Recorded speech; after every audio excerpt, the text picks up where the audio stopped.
Oma, opa, ibu bapak, saudari-saudara, serta adik-adik yang terkasih, salam sehat.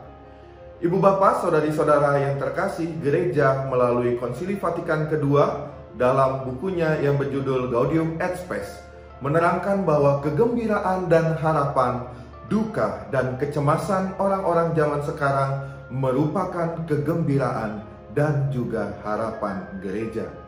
Konsili Vatikan II memandang dunia sebagai lingkungan hidup yang senantiasa dijaga dan dilestarikan oleh cinta kasih Sang Pencipta. Namun kita tahu, pada masa ini kita menghadapi pandemi virus corona. Oleh karena itu, banyak hal yang terjadi membuat kita mungkin bisa saja mengatakan jarang menerima komuni kudus.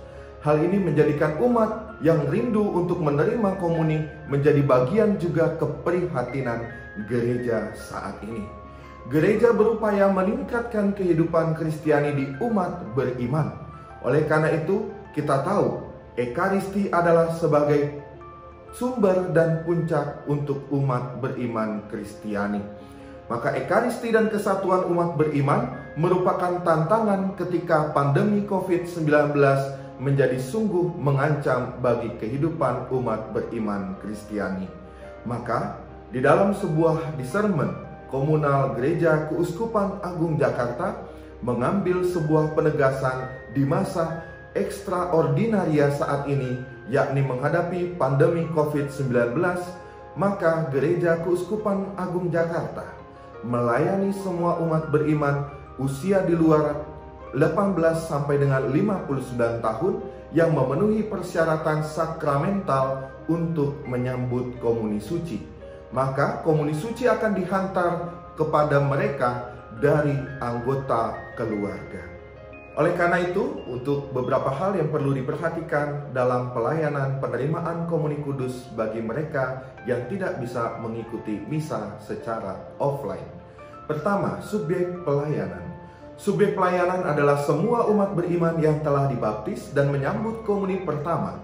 Namun, karena protokol kesehatan dan demi kesehatan dan keselamatan jiwa, hanya diperkenankan mengikuti perayaan Ekaristi secara online. Oleh karena itu kita membutuhkan yang kedua adalah pelayan pembawa komuni. Siapakah pelayan pembawa komuni? Pelayan pembawa komuni adalah mereka seorang dewasa yang berusia 18 hingga 59 tahun, beriman Katolik dan telah menerima sakramen baptis, sakramen penguatan, dan juga sakramen Ekaristi. Mereka juga adalah orang yang harus sehat secara jasmani dan rohani, dan juga berkenan untuk menghantar komuni kudus mengikuti aturan yang telah ditentukan oleh pihak Keuskupan Agung Jakarta. Dan yang terakhir adalah pelayan pembawa komuni atau yang biasa disingkat PPK diminta untuk menerima, membawa, dan membagikan komuni kudus dengan hormat. Oleh karena itu, beberapa perlengkapan yang perlu dipersiapkan untuk PPK. Pertama adalah Pyxis. Pyxis digunakan untuk menyimpan sakramen Maha Kudus atau biasa yang kita sebut sebagai hosti yang sudah dikonsekrir oleh imam saat perayaan Ekaristi. Dan yang kedua adalah kain putih untuk membungkus Pyxis. Namun, memang beberapa umat atau beberapa dari pelayan PPK tidak memiliki Pyxis. Oleh karena itu, Pyxis dapat digantikan dengan sebuah tempat rosario yang berbentuk bulat yang diberikan alas kain putih.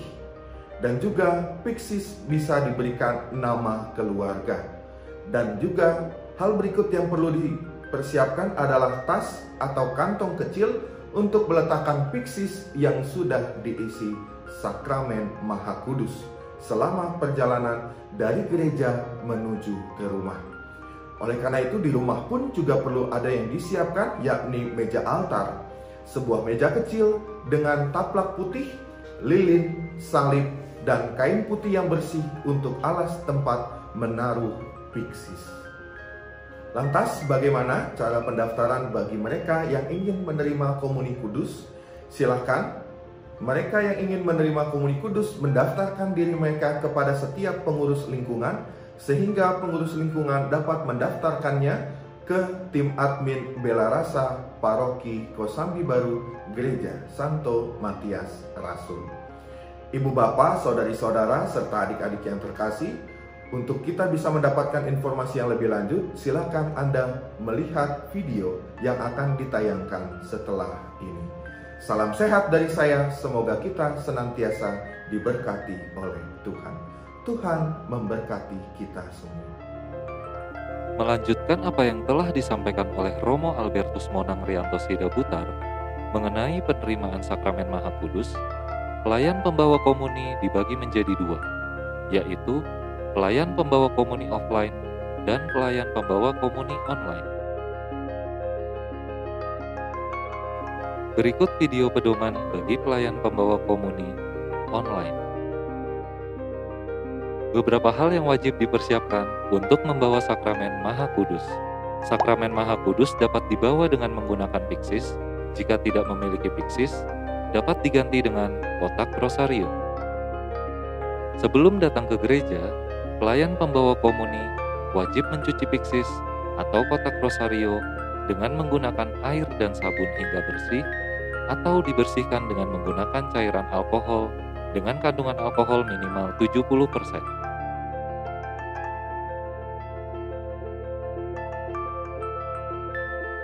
Setelah dibersihkan, piksis atau kotak rosario wajib diberi kain putih kecil sebagai alas sakramen Maha Kudus dan kain putih besar untuk membungkus piksis atau kotak rosario. Pelayan pembawa komuni dapat menggunakan lanyar sebagai pelindung atau tempat pembawa piksis agar dapat dikalungkan di leher. Setelah itu, pelayan pembawa komuni dapat menyerahkan piksis yang telah disiapkan kepada ketua lingkungan masing-masing.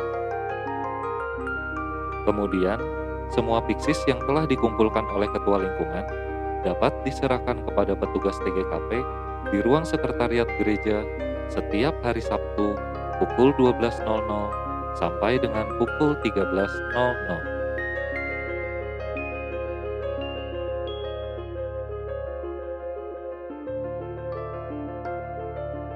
Pada hari Minggu, pelayan pembawa komuni bersama penerima sakramen wajib mengikuti misa secara online sampai dengan selesai di rumah masing-masing.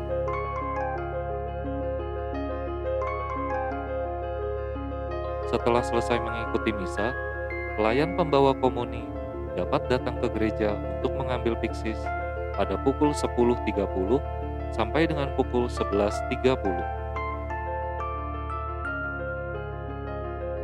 Setibanya di gereja, pelayan pembawa komuni akan diperiksa sesuai protokol kesehatan oleh petugas TGKP, dan setelah masuk ke dalam gereja, pelayan pembawa komuni wajib mengikuti arahan untuk mengambil piksis yang telah diisi oleh sakramen Maha Kudus. Perlu diperhatikan, pintu yang dibuka adalah pintu 2 untuk masuk ke area gereja dan pintu 3 untuk keluar dari area gereja.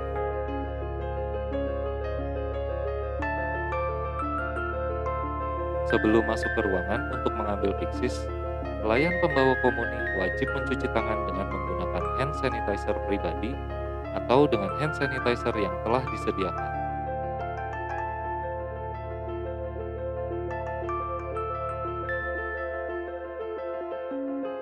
Pelayan pembawa komuni akan diarahkan oleh prodiakon untuk mengambil piksis yang telah diisi dengan sakramen Maha Kudus. Kemudian, pelayan pembawa komuni wajib untuk mendoakan doa mohon rahmat kesetiaan dan kasih membawa sakramen Maha Kudus. Kemudian, para pelayan pembawa komuni wajib untuk langsung kembali ke rumah masing-masing.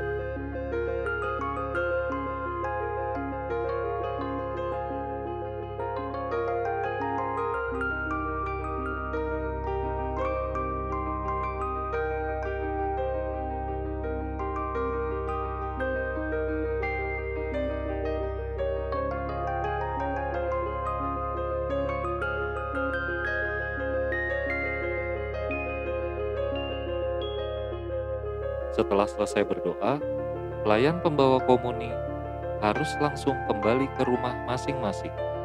Sesampainya pelayan pembawa komuni di rumah, penerima sakramen Maha Kudus wajib menyiapkan altar keluarga lengkap dengan alas kain putih bersih dan dengan lilin yang menyala.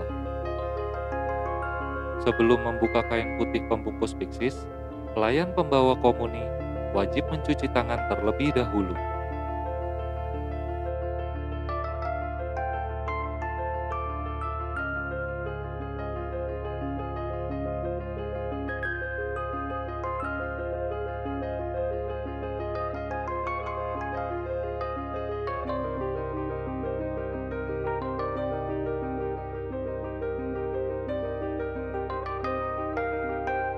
Setelah selesai mencuci tangan, pelayan pembawa komuni membersihkan piksis dengan alkohol dan meletakkannya di altar keluarga yang telah disediakan. Setelah semuanya disiapkan, pelayan pembawa komuni wajib membersihkan diri dengan cara mandi terlebih dahulu. Sambil menunggu pelayan pembawa komuni membersihkan diri, penerima sakramen Maha Kudus hening sejenak, kemudian mendoakan doa di hadapan sakramen Maha Kudus dan doa kerinduan bersatu dengan Yesus dalam Ekaristi.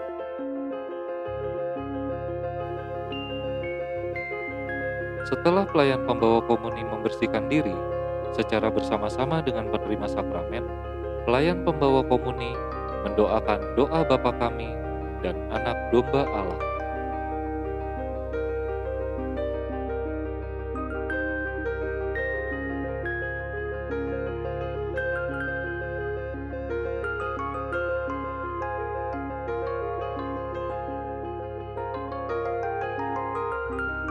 Setelah selesai berdoa, baik pelayan dan penerima sakramen Maha Kudus wajib membersihkan tangan terlebih dahulu dengan hand sanitizer. Kemudian, pelayan pembawa komuni membuka piksis dan membagikan sakramen Maha Kudus kepada penerima sakramen terlebih dahulu.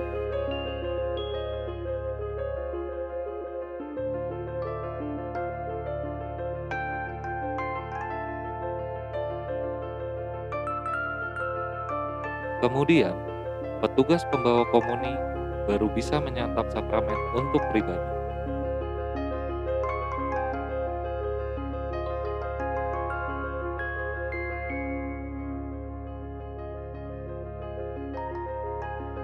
Setelah menyantap sakramen Maha Kudus, penerima sakramen dipersilahkan untuk kembali berdoa, selayaknya kita telah menerima sakramen Maha Kudus saat mengikuti misa.